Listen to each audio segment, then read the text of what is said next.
To edit screenshots in Canva, let me quickly grab my screen. I'm going to click on Shift Windows S to grab my screen. I'll grab this portion of my screen, and you see I've grabbed my screen, and I want to come to this plus sign here and go to photo editor and come to upload to bring the screen I just grabbed now. You can see the screen I grabbed here. I'm going to click on create design, and from here I'm going to come under Magic Studio and click on magic layers.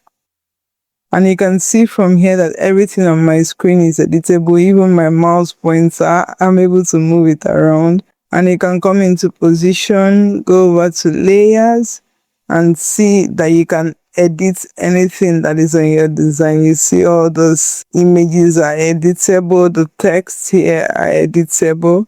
You can now edit what it is you want to edit from your screenshots.